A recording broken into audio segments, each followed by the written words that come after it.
Welcome to another episode of We Don't Die. I'm your host, Sandra Champlain, author of the international best-selling book called We Don't Die, A Skeptic's Discovery of Life After Death. And just a reminder, my home base is WeDon'tDie.com, where you can always find our free Sunday gathering.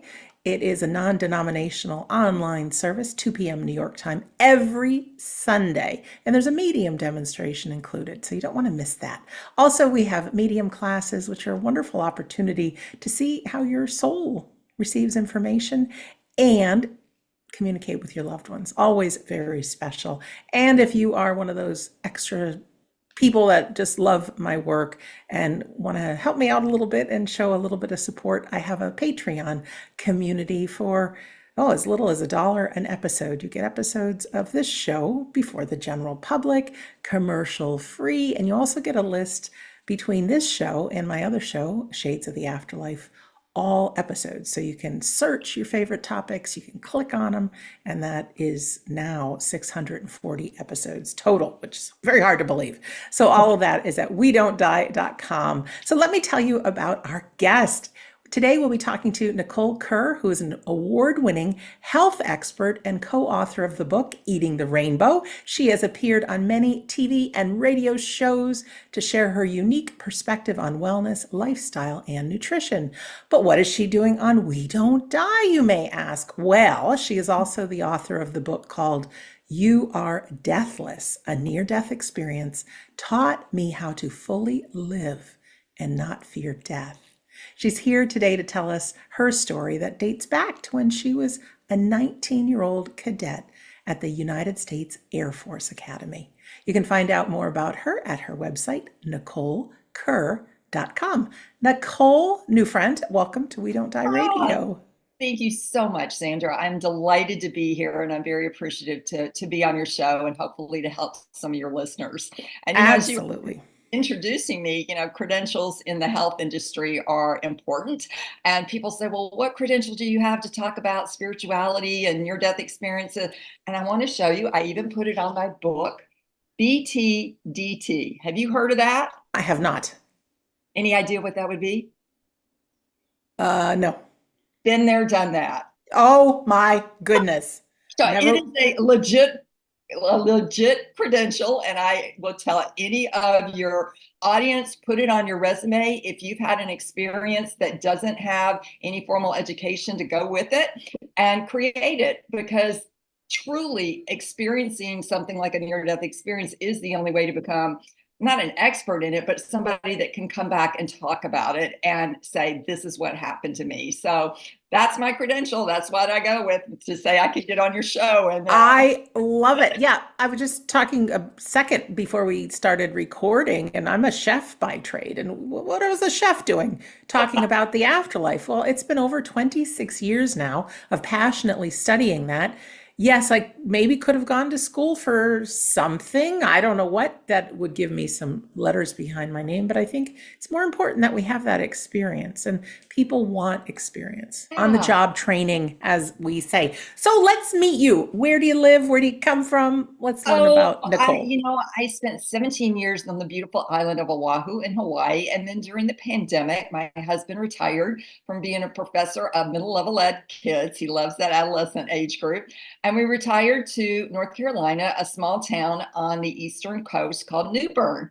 And it's beautiful. It's about 40,000 people. It's right on the Trent and Neuse rivers, and it really is a hallmark town. We live downtown in the historical district. It was not burned during the Civil War. Very historical, and we just love being able to walk to the river, to the downtown, to eat. It's just the lifestyle that we have wanted, and we live in a house that was built in 1850. It's been remodeled, but there's no vanilla boxes in our neighborhood. Every home is very different, and you get to really know your neighbors, and it's just a wonderful community. It really is, with lots of opportunities. Yeah, and a beautiful state. I know a lot of people moved to North Carolina, lots. Well, let's find out about you as far as, hearing about the Air Force and what happened and your near-death experience and that whole world. Because, you don't know this about me, but my mom went into the Air Force when she was just out of high school. And just a few years after she started, her mom was killed in a automobile accident, hit by a drunk driver. And mom left the Air Force and raised her younger brother, who was in the back seat of the car when her mom had passed. And so there's just something that struck me about a young woman going into the Air Force. I live with my mom now. She's my best friend and just pulled at my heartstrings. So tell us a little bit about pre-Air Force. What had you go in and then what happened? Oh my gosh, you are almost telling my story.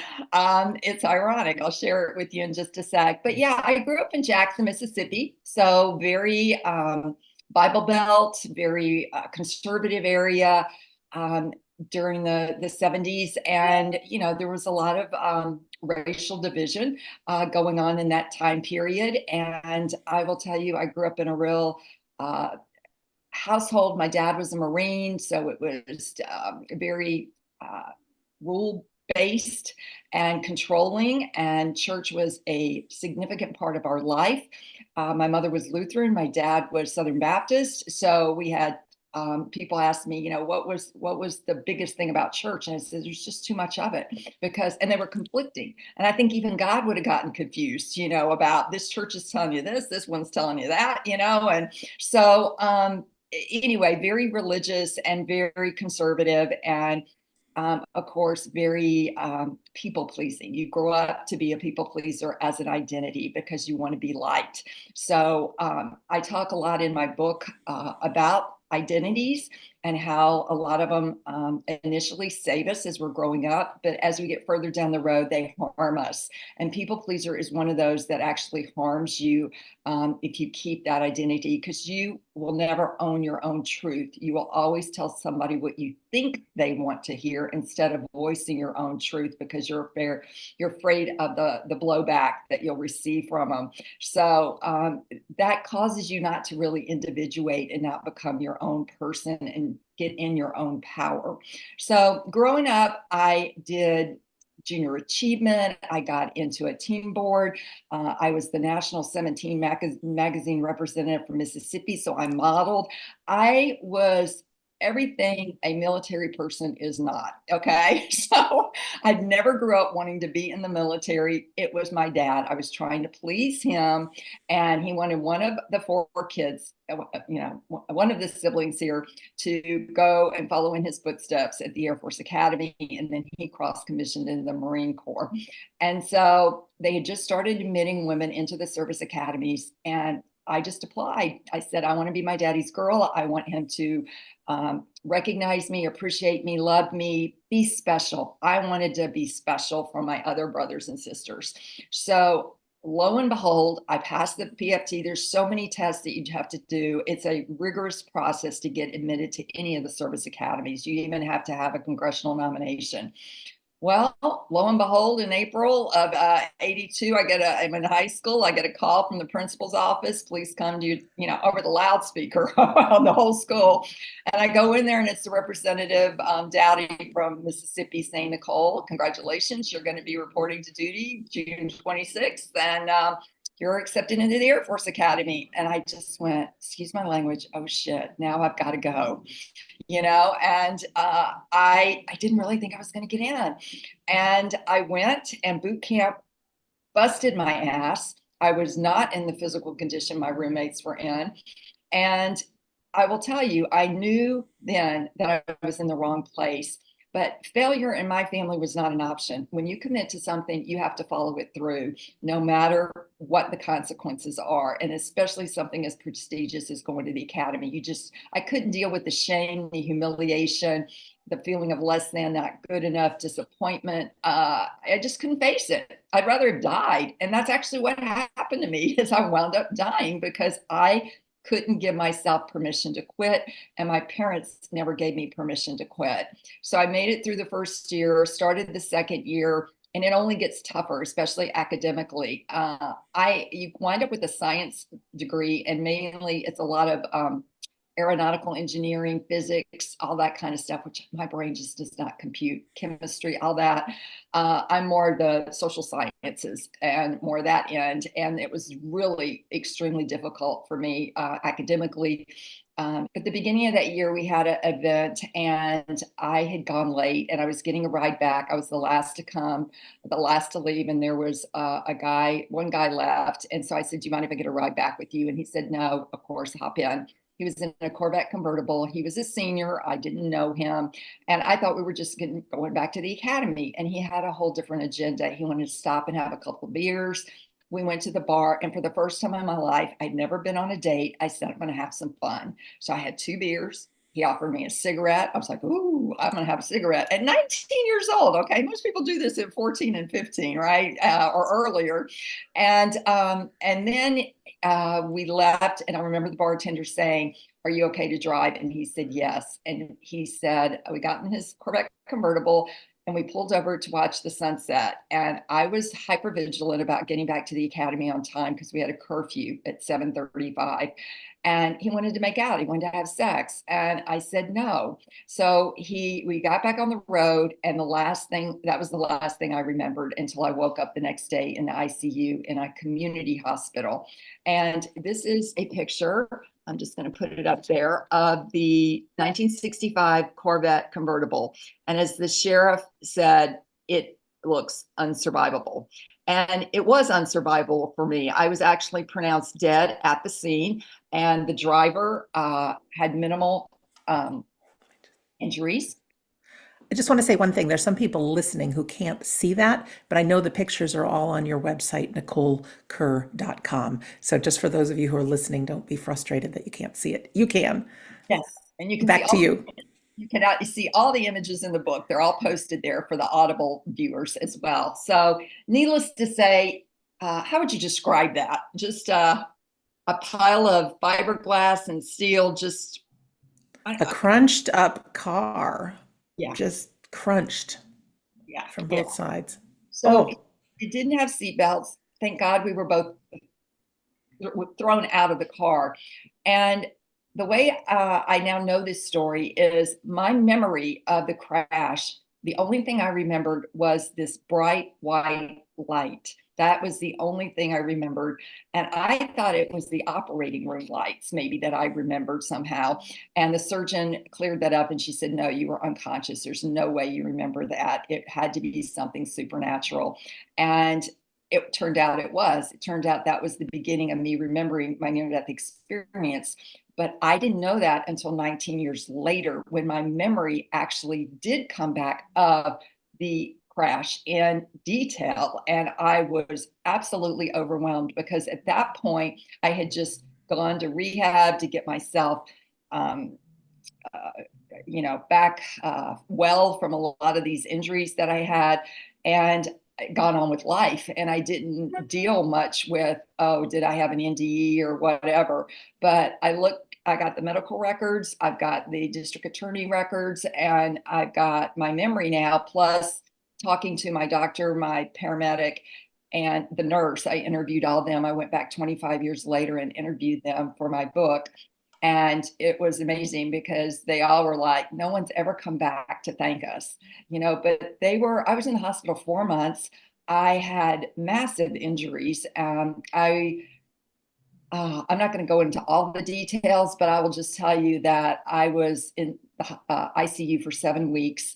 I had amputated my left foot. They sewed that back on. I severed my right wrist. I had a 4th-degree laceration between my anal and sphincter. I cut up all the insides of my legs. And I could never understand how I did that until the memory came back. 19 years later, you have to remember I was 19 when this happened, and then 19 when my memory comes back. And I'm working at the CDC in Atlanta, Georgia. Normal day, go to Starbucks, get my order.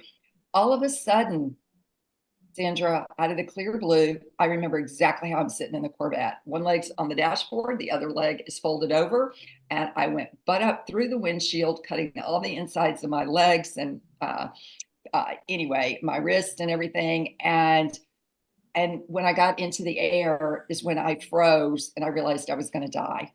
And at that moment, an angel came down and my soul went off with the angel, and my body collapsed on the earth, and it did die. And what happened was, when the car crash happened, some people in a home nearby heard it, went out, called 911, and they checked me and they checked the other guy, and they couldn't get any vitals from me. So they ran in and got a blanket, covered me up, and it took the first responders about 10 to 13 minutes to get to me. And when they did, the guy that was checking me out was a former Navy SEAL, and he couldn't get any vitals as well. So he did something called a sternal knuckle uh, technique, which is designed to elicit pain in the body. And what happened was my right pupil dilated. So have you heard of the saying, our eyes are the window to our soul? Yes. Okay, so at that moment, my soul came back in through my right eye. It had left. We all have an energy body, whether you know that or not, we do. And upon death, it cracks open from the top down, and your soul leaves. Okay, that life force energy that keeps you alive. You know, this is just the physical part, is just the container, the shell, the vessel, whatever you want to call it. That is what dies. But our soul never dies. Hence, the title of my book, You Are Deathless, which totally aligns with your show and your message in your book. So my soul was taken up by the angel to the other side. And that's when my soul left me, but it came back because on the other side, I was told I was going to come back, and I had a mission. And I was like, no, I don't want to go back. I love it on this side. I could see my body. I could see what I was wearing. I could see I was mangled. And I thought, oh my God, I'm going to have physical limitations the rest of my life. I'm going to have mental issues the rest of my life. I don't want to live like that. I had not broken a bone in my body my whole life. And now I had broken my pelvis, my wrist, my foot. I mean, I was just messed up so bad. And I just thought, I don't want to live like that. And with the uncertainty of what my life would look like, would I ever be able to be independent, or would I be dependent on my mother and my dad for my care the rest of my life?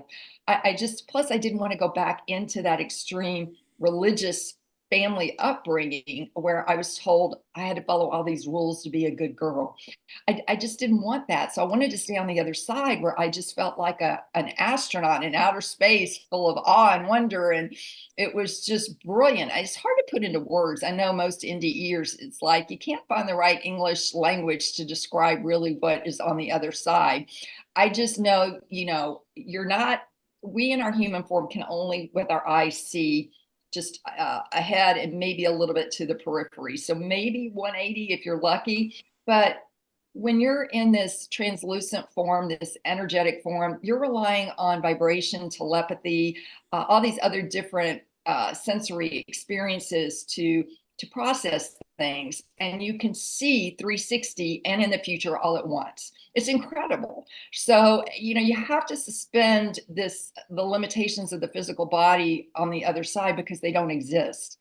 You don't have the physical body. So you're able to just experience so much more at such a higher frequency and vibration that it's amazing.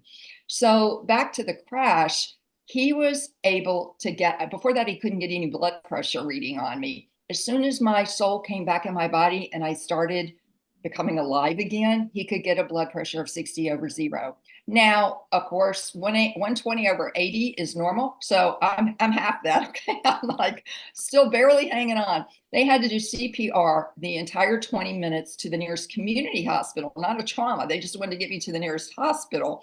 And fortunately, on call that night was the first female surgeon in Colorado Springs, who happened to be a thoracic surgeon, and she got my case. And she is a maverick in her own right. And, angels come in many forms. They're the translucent angels, kind of like Casper the Ghost, but they're also human angels. And that night, that paramedic, John, the doctor, Dr. Amy Lou, and the nurse that stayed with me all 4 months, those were my angels. And I know that at such a level because they all were very quirky, but their quirkiness saved me on multiple occasions. So angels come in many forms. But one of the conversations I did hear on the other side, And mind you, they're not speaking English on the other side, okay? You're interpreting this. Is these two angels were talking, and they said, we have to ask for help, meaning us humans on this end here on earth, we need to ask our angels for help with anything, unless it's an emergency, and they will intervene on our behalf, like a life and death situation, which I was in. And I remembered calling out, oh my God, help me. I knew I was going to die. And at that minute, that's when, in my book, I called him Casper the Angel, Casper the Friendly Ghost. But as soon as I published, guess what happened? I started smelling cigar smoke, and I was like, nobody in my family smokes. And then I heard this, Nicole, and I'm like going, oh my gosh, what is this? And I had heard other NDEs saying they had seen deceased loved ones on the other side, but I couldn't remember that. If it happened, I just called him Casper. And it's interesting because I knew it was male, and I knew he was in his 30s, and I knew certain characteristics, but I didn't have a name. And he said, this is your grandfather on your father's side, and I'm your angel. And I just went, oh my gosh, Angel James, he is my military angel. And he said, I saw all the abuse that you were enduring. I realized how terrified and fear-based you were, and you wanted out and couldn't get out. And he said, I was there to help you get out. And he said, I made a promise to you that I would be with you throughout the rest of your life on earth until you pass again. And what was interesting is he died at age 58 in August of a massive heart attack. And I was 58 2 years ago in August when he came to me, and he said, now's the time when I died that you need to know this, because on earth, he was an alcoholic. And the guy that was driving the car turned out to be an alcoholic. So it's interesting, some of the parallels that happen, but you don't carry that over to the other side. Don't carry your story that you're an alcoholic. So I don't have any of that associated with him. I just have him in spirit form. What happened to the other guy who was driving the car?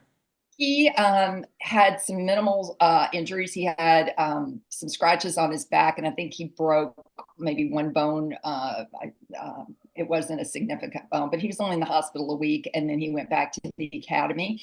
And unfortunately, this is where my sense of justice is like, his dad was a 3-star general in Washington, and he called the superintendent and said, my boy's a senior. I want him to graduate. And he's going to graduate. So you do whatever you need to do in terms of demerits or whatever, but he's going to stay. And the state of Colorado did charge him with vehicular assault and DUI, and he pled guilty.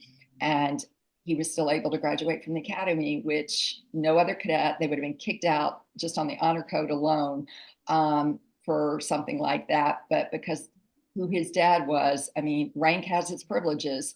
And, you know, that's one of the things with the military and other organizations. It's who you know and the favors that you can get done.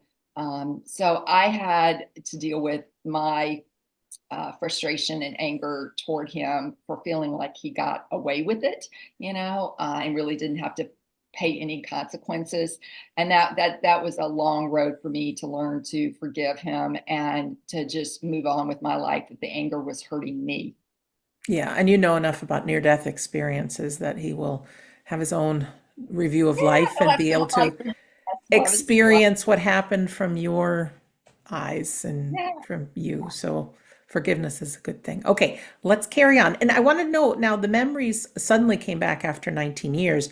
Did they come back like you often hear in near-death experiences that they are like they just happened yesterday, you know, so clear, or they were a Yes. little fuzzy? No, they were absolutely clear. And I wrote in my book just exactly what it felt like I was in a tilt-a-whirl and just being thrown out. It was so clear I couldn't make it up, you know. And when I got stuck, frozen up at the top, that's when I'd gone to my chiropractor, who's a body healer, and I said, something's happening to me. And he said, Nicole, they're repressed memories. And I said, how are they coming back 19 years later? I mean, why is that? Why didn't I remember this earlier? And he said, a couple of reasons. Your body didn't feel safe. Your body has to feel safe for memories to come up, for trauma to come up, because you've got to be able to process this. And if you don't have the support system or the resources to help you process this, you could actually go insane, because it's so overwhelming, the different pieces, but your body remembers. And there is a great book by Vanderkolk. Oh, what is it? The body knows, the body keeps the score. And it is about trauma and how our body holds on to that. And when you are feeling safe and when you feel like there is also a divine timing to that, I believe in angels and guides. And my guides were like, it's now time for you to understand what happened to you, because you now have a message which was given to me by spirit when my memory returned. And that was simply, do not be afraid of death. And I was like, really? Now I'm supposed to tell people not to be afraid of death. Death is a huge subject. And it's a subject that we don't like to talk about. We are in death denial in the United States about dying. And it doesn't matter how many mass murders happen, or mass shootings happen, we're still in denial about it. It's not just in the United States and in most of the world. Yeah. But it's really something that needs to be, in my opinion, we need to rewrite the narrative about death and make it more of a normal part of our conversation, because it is going to happen to every single one of us. In fact, we never know, and you know this, Sandra, we never know when our last day on this planet is going to be. And if we actually lived with that awareness, we would be more present and we would live in a deeper, more meaningful, more kinder way and be more loving. And so, we forget that though, and we think, oh, we'll get home today, okay, or nothing's going to happen to me. And that's another thing that I want to tell parents. And believe you me, I have thought about this a lot, but my sister's husband died when they're from ALS, which is a horrible disease. And her two children were 10 and 14. And the 10-year-old went up to my sister, their mom, and said, Mom, are you going to die too? And she said, of course not. I'm fine. Everything's going to be fine. And you don't have anything to worry about. And I understand, coming from a place of love, you don't want to hurt your child. You don't want to inflict any potential anxiety and worry on their part. But I also think you need to put an element based on age appropriateness of truth, and that you can die, and that mommy could die, but it's highly unlikely. And I'm not sick and I don't plan to get sick, but something could happen, an accident could happen, or anything. I don't know. There's no guarantee, but the likelihood is really, really small. So you really don't need to worry about that, but it could. And if it should, just know that Uncle James and Aunt Nicole are going to be taking care of you, and you're going to have financially, you'll be okay. So you put their mind at ease and you give them a plan of action, what would happen if you should die, that you have a plan and they're not just going to be left on their own to try to figure out and manage this kind of situation. So that helps ease their mind about if something should happen. Does that make sense? Makes perfect sense. Yeah. Perfect sense. So, Let's go back to when you had that aha moment that, oh my God, this is what happened to me 19 years ago. Because I think, whether we like it or not, there's a bigger picture for our lives. We have a team of people around us, call them angels, call them guides, that we each have one of these divine missions. And it was, to me, your time to start sharing. What did you do when you found out about this, when these memories started coming back? Because I know with me, I did not want to be the one to tell this story and talk about the afterlife. This wasn't me. Yes, I was a people pleaser. I was generous to a fault. And you can certainly lose relationships when you start talking about this weird stuff. Now, most people believe in the afterlife, but most people don't talk about it because none of us want to be judged as a little strange, a little weird. So you suddenly are faced with sharing the truth. How did you break into talking about well, it? I will tell you what was the hardest concept for me to resolve is who is God, because the God of my understanding on the other side was not the God that I was taught in the Baptist church or the Lutheran church, or I knew about from most Protestant religions, where God is presented as dual. God is loving and kind and protective on one side, but then on the other side, there's all these rules. There's the 10 Commandments, and then each denomination adds their own rules, like no birth control, or the Baptist, you can't dance, or, there's all these different rules that are all man-made. That's the first thing I want to say. These are man-made rules. God did not dictate them, okay? And so they're designed to keep you in fear. And that is what I want people to understand, is you don't need to fear death. Fear back in the 1600s meant awe and wonder. Okay, and reverence. And so when they talked about God from a biblical standpoint, it was in terms of awe and reverence. But then the word got switched to mean afraid of. So most NDEers feel that sense of awe and reverence for this intelligence, creative force that you're surrounded by. And it's not a man with a beard sitting up in heaven, quote heaven.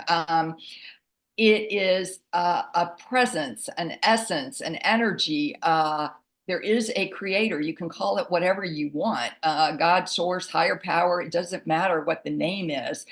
It's bigger than me. I did not bring myself back from the dead. And when you think of Easter and celebrating the resurrection of Jesus, all of us NDEers were resurrected. Okay. It's not just Jesus that had this experience. I was resurrected. But if I say that to my family, oh, blasphemy that I was resurrected. But I certainly didn't bring myself back from the dead. And then 2 weeks later, I had another NDE. I was in the hospital 4 months. I was in ICU 7 weeks. I was so sick, they had to do emergency surgery. And during the emergency surgery, I had a code blue, which for those of you who don't know it, it means that you quit breathing. Okay. And so they're starting resuscitation techniques. I didn't survive the resuscitation. They called time of death. They went and told my parents, who were in the chapel, Nicole, we lost her. I'm sorry, you need to start making funeral preparations. And I was having a colostomy done at that time. Plus they had to cut me open from all the bacterial infections that had set in. I had sepsis, I had gangrene. I was a very, very sick girl. And I left my body again. I wanted to go find that white light. And I was out of there. I was like, this is too painful. I'm not signing up for this. And I tried to go back, and my angel caught me, and he said, you're not going to go back. You got to get back in that body. And I did get back in it. And 2 minutes later, my heart starts beating again. Now they're preparing me like you do. They've called it, the doctors have left, the nurses are working on my body. And they run back in and the surgical nurse tells my mom, her heart just started beating again. She's going, they're going to move her to the recovery room. And I'm just like, okay, that is supernatural. That is not me. I'm out of there. I'm not controlling anything. That's a miracle. Yeah. Yeah. And so I'm meant to be here for a reason. I get that. I understand that. But it is a force greater than myself here at work. And that's what it taught me, is we think we can control our bodies. There's such a limited amount that we can control. And I had spent almost my whole entire adult life hyper vigilant about my safety, trying to control all the surroundings so I would never have to be in this kind of situation again. I'm always going to be the driver. I'm not going to drink.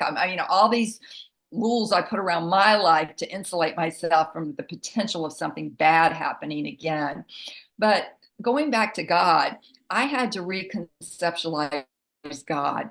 And I had thought of God as a vending machine. If I put in the right behavior and just punch the button like a Coke, the Coke should come out, right? That's what I was told. But what happens when a Mountain Dew comes out instead of the Coke, right? You're going, how'd that happen? Or what if nothing comes out?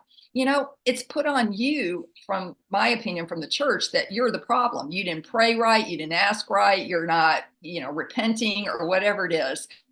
And to put the amount of fear that the church did in me and others at such a young age, that if you are a bad person and you're not following the rules, you're going to go to a place called hell.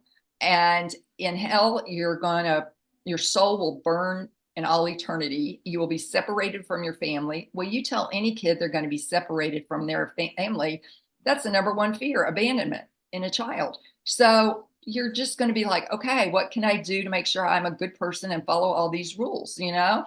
But there was a part of me that kept questioning this, going, this doesn't sound like a nice God. You know, it's like I couldn't justify the punishment that always seemed to come, especially from my father, who was basically a reincarnation of Heavenly Father, right? And so it was just really confusing as a child, and I didn't understand why Jesus, who was supposed to be my friend, was never showing up. You know, where are you in a relationship? Kids think literally, and it's like Jesus is supposed to like come help you or be a friend, and you're in trouble or you're getting molested and nobody's helping you. You know, and you're praying, and then you think, okay, I didn't pray right. I wasn't. You have to be in the prayer position on your knees on your bed, hands folded, head bowed. Maybe that was it. I just asked for it. You know, it was a certain way that you had to do things. And, you know, I got into wellness because of my accident. And I recently had learned neuro-emotional technique, and I was working with clients and children. And I had a little girl, she was 6 years old, and they went to a fundamental church. And her mother kept saying she won't sleep in her bed. She gets scared. She's went in the bed now. And at church, they told her she was bad and she was adopted, and that she could risk losing her family basically again. And she, of course, was scared out the wee of losing her family. So when I asked her, and I put this in my book, I said, well, you know, how do you see God? And she told me, God is a blue spirit with colors and balloons in all different colors, no head, and can talk. And I just went, oh my gosh, that is beautiful. Clearly, she's still having a direct experience with God, no filters from any other people. And her understanding really inspired me and others. And yet, you know, everybody's own experience with God is going to be different from hers and mine. And I just want to tell you, I hope my story gives you encouragement to stay on your path. And if you're been on the path for a long time, keep pursuing it. It keeps evolving. And if you haven't, you know, you're never going to reach the end of the road, but start awakening to what your concept of God is, instead of taking it from the generation before you and the one before that and the one before that, and just assuming that that is the right way to believe or the right approach. Because if, in my opinion, if God is associated with fear in any way, shape, or form, that is not God. God is love, period. Period. He is not, it is not about fear at all.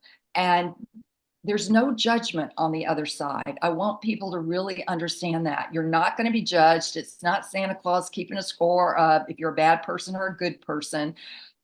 You do have a life review, which is about how everything you said, thought, and did on this planet impacted yourself, others, and the world. So if you can learn the lessons that many NDEers have put together, and they've done this through the International Association of Near-Death Studies, have come up with the top 10 common lessons. And, you know, the first one is we don't die. And the second one is love is all that matters and the source of all that exists. The source meaning God, creator, or whatever. It's just love. And it's really simple, but it's such a hard concept when it's a belief system that you've had drilled into you, almost like branded into you, to pull away from that and realize, okay, God is within all of us. We don't need an external, you know, cable to hook up to God. And many people think that we do, and this may be an alternative idea to others, but it's within us, and we are all children of God, sparks of God. We are God. And it is such a revelation to realize that you're not having to please anybody or anything. You can just be. You don't have to do. It's not about doing anything. And in that state, you become loving, you become kind, you become all these wonderful things, because that's who you originally were. And so you for your spiritual amnesia that you got when you were born, you start remembering who you really are. And that was the gift from the other side for me, is you will spiritually transform from an NDE, whether you realize it or not. And what it does is it takes you to a new level of understanding about what your purpose is and the bigger cosmic context of life. And that's not to take away from the 3D human part that we have, and we have to live in these bodies. And when someone passes away, I'm not trying to negate that you're not going to, feel suffering, pain, grief, loss. But we have to carefully and compassionately hold and heal that part. But I want people to know that that bigger cosmic context and benevolence is extraordinary, that we go back to. And knowing that constantly live a happy life here and prepare for our own graceful passing, and to help others as they approach their own transition. Because truly, the thing that is going to happen to all of us is death. So I want us to start changing the conversation and the vibration and the cultural misunderstanding surrounding death. I'm an author in a lot of books. Death is seen as doom and gloom and depressing and negative, and it's not. And to do this, we have to start addressing the difficulty getting there, which is our fears. So I hope people will get my book and use it as a book club. That's really what I want, because I want the discussion at a book club to talk about your fears of death and what you believe about death. And I will tell you, if you get that discussion going, you're going to get to know the members of your book club at such an intimate level, because this is something we don't talk about and we don't share until after the fact. And we don't prepare for death. We prepare for marriage, we prepare for childbirth, we have showers, we have all kinds of stuff to get us ready for those occasions and transitions in life, but not with death. And we need to start changing that and become aware that it can happen to us at any point, at any time. And we need to be prepared so that others, so many families get fragmented after someone dies because their wishes weren't made available to everyone.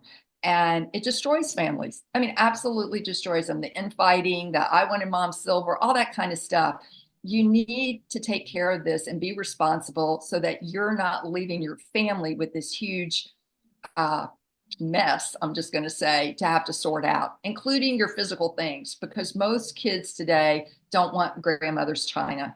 So go ahead and use grandmother's china, or sell it and use the money and go on vacation. That's what she'd want. That's what she'd want. That's one of the core messages I have too in my book, because we're a classic family that happened to, coming apart and the fighting and all that. And then tying in that when we're grieving, we're not working with a healthy brain. There was a gal that wrote me who said she has 6 siblings, and she said her dad, I think it was her dad, was approaching the end of his life. She made them all read my book. She says, even if you don't want to read the whole thing, read chapter 10, read how grief, what it does to you and how it can destroy families and all these miscommunications.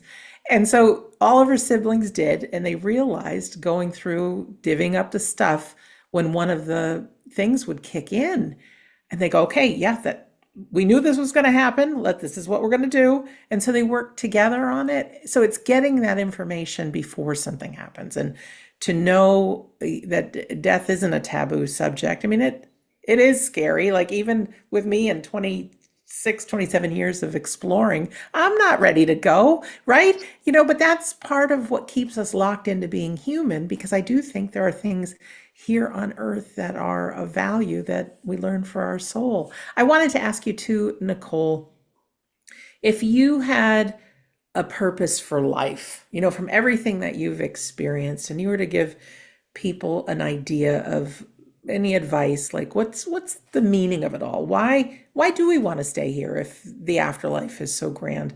What is it that you might want to say that could help us live life a little bit? Because life is hard, as you know. Yeah. And my whole adulthood has been dealing with chronic health challenges based on the injuries I had from the crash. I developed an eating disorder because my parents told the doctor that when he said Nicole needs mental health help, she needs a psychiatrist and a psychologist to deal with her trauma back in the 80s. My parents are very religious, and they said, Jesus is our psychiatrist. Well, I have to tell you, Jesus never came and sat on my sofa and said, Nicole, let's talk about the trauma.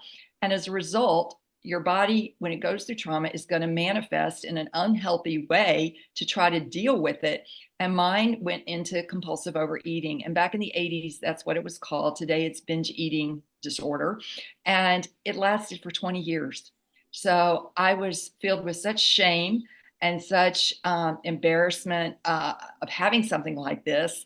And I know a lot of women suffer with it. And it is how much I hated myself. So this gets to your point is I didn't realize how much I hated me and blamed me because my parents blamed me for getting in the car with someone who was drunk and that I should have known better. And I broke my dad's rules and all. It wasn't the crash itself. Yes, he was to blame, but my parents never honored me in saying, Nicole, you were a teenager. You didn't know any better. That, I'm just so glad you're alive. They put it on me. And I felt so guilty. So I had to learn, what does it mean to love me? And I had to go through all these identities, the people pleaser, and I had to put them to death. And I had to go, I shed them all. It's like a phoenix rising from the ashes. And this is part of the work that you have to do. And it's going through many dark nights of the soul to do it. But what does it really mean to love myself, love my body as it is, with all the scars, with all the pressure from the social media and society saying you need to look a certain way, you need to be a certain weight, to be acceptable or noticed or called beautiful or whatever society is having to realize and understanding and then embodying is the word, the love for me. And once I've only been able to do that recently, and it's been a long haul because every time I think I love myself, I get faced with another chronic health issue that makes me go, body, why aren't you functioning again? I get mad at it. And that's human nature to do that. But I have to love my body and say, I know you're doing the best you can. And I know there's something that I'm needing to learn from this experience. I don't know it yet, but there is a purpose for this happening. And the universe is working for us, not against us. And when we're living in fear, and that's what I had to get to, is there was still some fear that I was operating under, and I needed to release that. And that's always a signal. The body is going to get the message before the mind.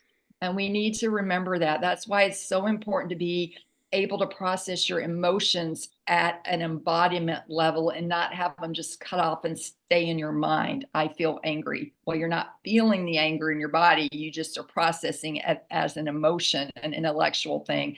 And that's not going to resolve that emotion. It's going to stay stuck in your body. So I would say to learn to love yourself, because if you can't love yourself, you're not going to be able to love others. You're not going to be able to love Mother Earth or all sentient beings. You're going to be in resistance. You're going to be in judgment. You're going to be, what our society tends to do is we judge things and then we put love under judgment.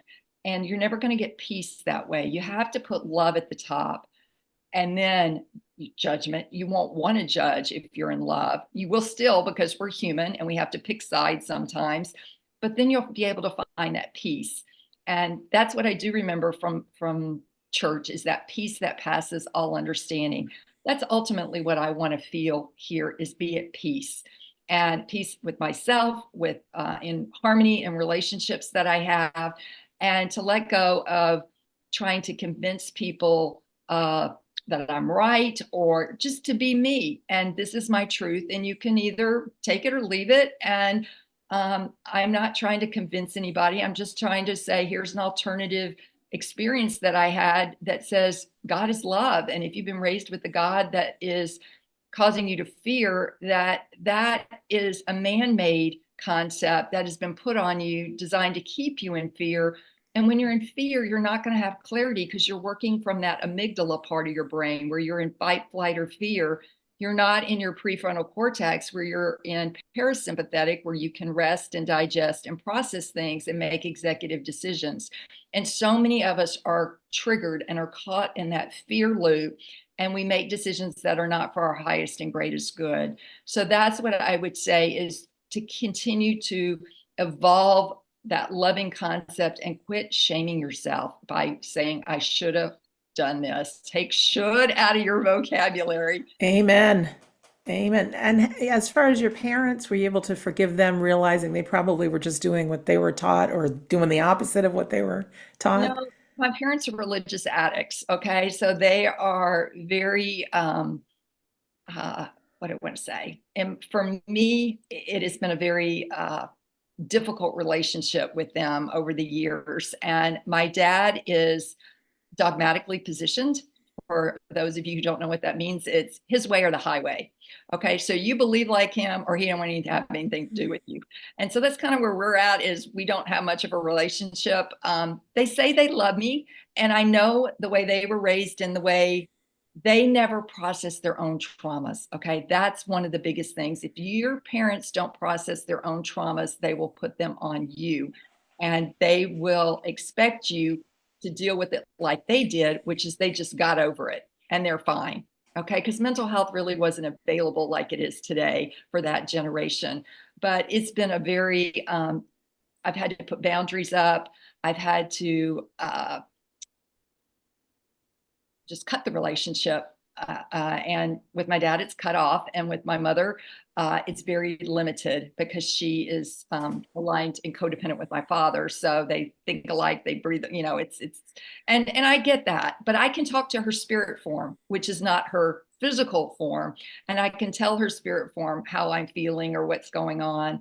And, it's just really hard to reset when your parents are in their 80s and they are going to be who they are. And I realize that. And I just have to stay away from anything that could potentially trigger my mother. So we're talking about very minimal things, and they live in Australia. So it's not like I have them close by, but it's not how I thought my relationship with my family would be growing up. I had a different concept and was taught family is, going to always be there for you. And what I now know is you have a soul family, and that's what's more important. And I do want to talk real quickly about something called soul loss. I don't know, Sandra, if you're familiar with that. Not in that term. Go ahead and talk about it. Okay. So, we have wounds, and physical wounds like your broken arm, you put it in a cast, and you get it mended. We have mental wounds. I have PTSD, depression, anxiety, that kind of thing. I have to see a psychiatrist. I'm currently on medication. I'm back on medication again, So I've tried all kinds of different things to help with my mental health. I've worked on myself since this crash. That has been my job. I don't have children. I've got doggies. They're my children. But so you heal your mental health wounds, but you also have soul wounds. And I really wish I would have known this sooner in my healing journey, but I didn't realize this till 2019. And I went to see a shaman, and he did something called a soul retrieval. And there are three symptoms of soul loss, and that's also known as soul fragmentation, where you go through a trauma and parts of your soul leave you, and they do it to protect you. Okay, it's a protection mechanism because the trauma is so traumatic and horrible that you would go stir crazy if you had to process it. So the first one is, I didn't want to be here. So if you feel like you don't want to be here on this planet, that is an indicator you may be dealing with soul loss. You had something happen where your soul's fragmented and you need to pull it back together again. And I knew on the other side, I didn't want to come back. And when my memory came back, I really knew for sure that I didn't want to come back.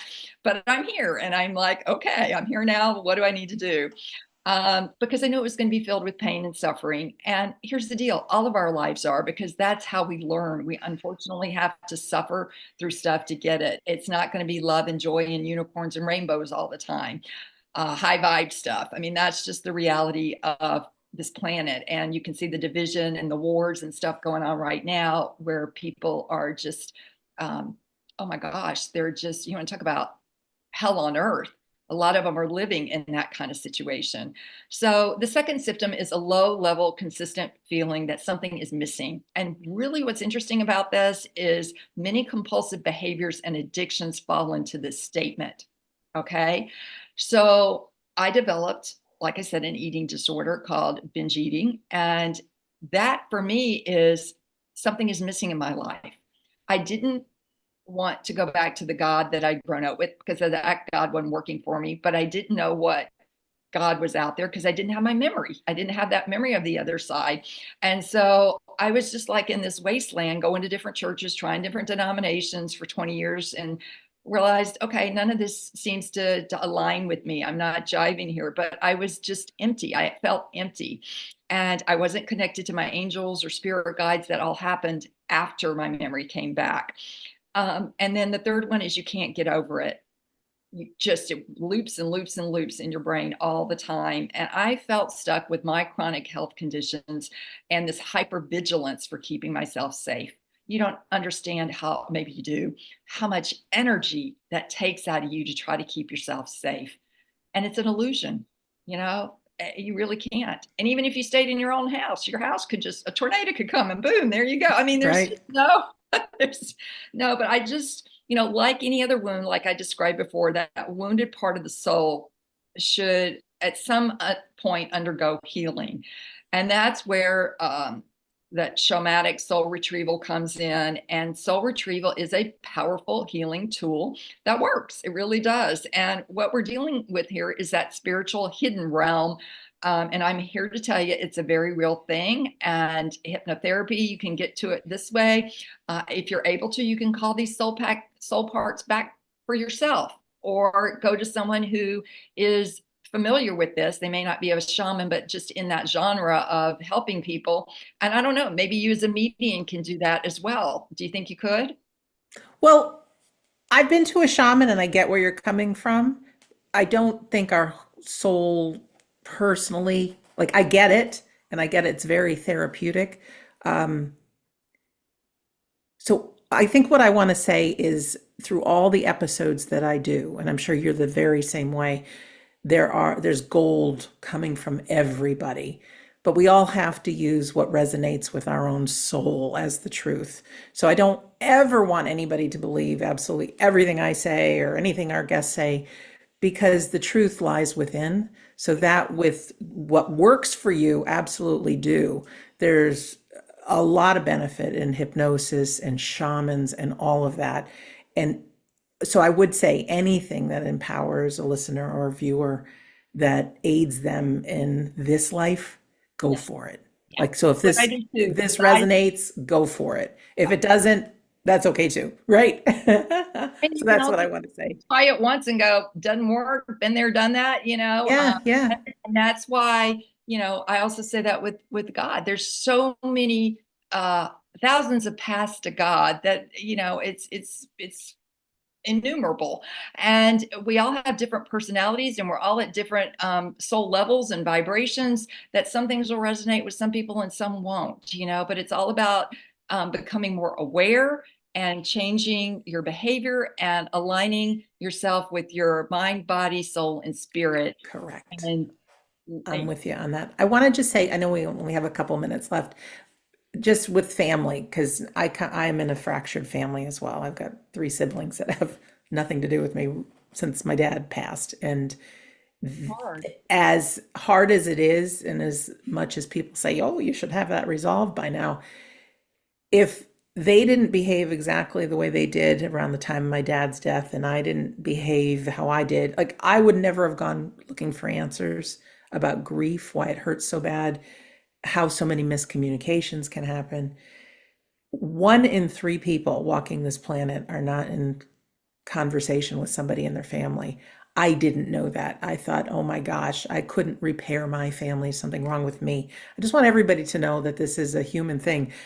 It doesn't make it right. It's not that it's not hard, but in my heart, whether it's your parents, my siblings, or anyone who's listening or watching, if you can imagine a circle, and in the bottom of the circle, you're together, and then people go their separate ways. We don't understand it.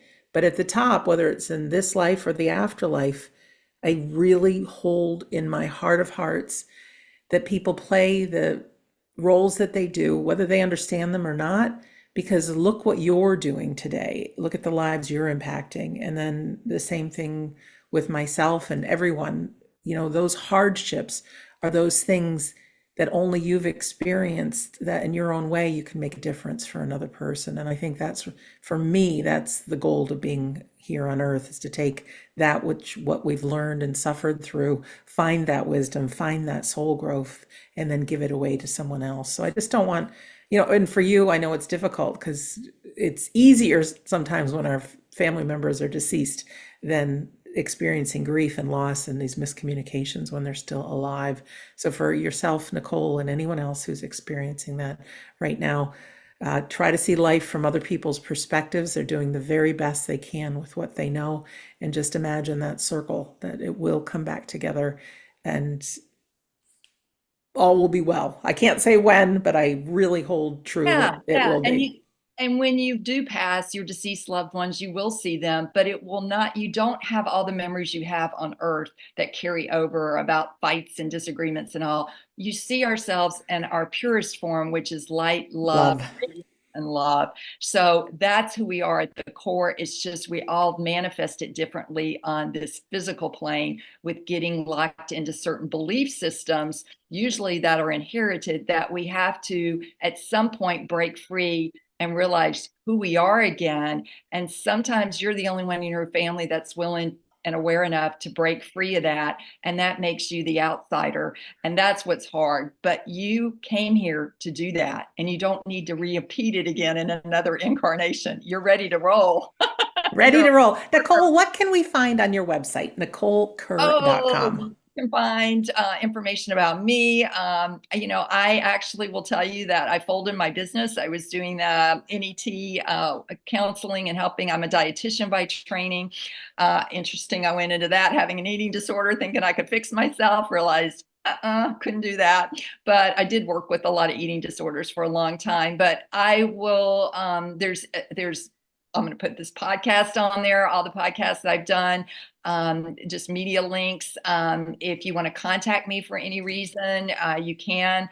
Like I said, I'm just kind of on a hiatus right now, working on some chronic health problems that I'm dealing with. And I want people to understand healing is not linear. I'm 40 years post this wreck, and I still have to deal with myself and take time and say, wait, work has to kind of go to the side.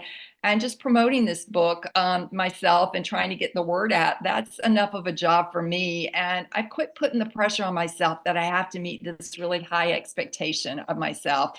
And that's been such a relief and a gift of love to myself to take the pressure off of me, because I grew up with very high expectations and success looking a certain way, and to reconceptualize that as well, and just be present and be kind and be loving to the souls that show up every day, whether they're furry friends or feathered friends or human friends or whoever they are, and try to see the good in the world.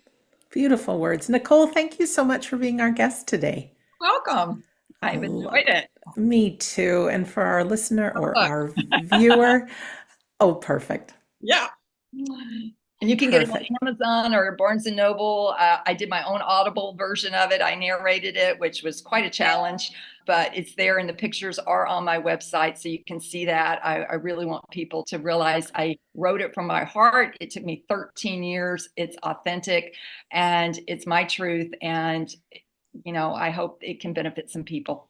Oh, beautiful. And what she was doing, she was holding up her book, You Are Deathless, a near-death experience, taught me how to fully live and not fear death.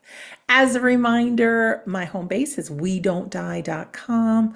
Come join us on one of those free Sunday gatherings. You can also see the past replays. They're all empowering for you to live a powerful life, a good life, and a life for you with that self-love Nicole was so kind to talk about. Also, there's a medium demonstration included. I mentioned the medium classes that we offer. So many people think you take a medium class because you want to be a medium. Not true.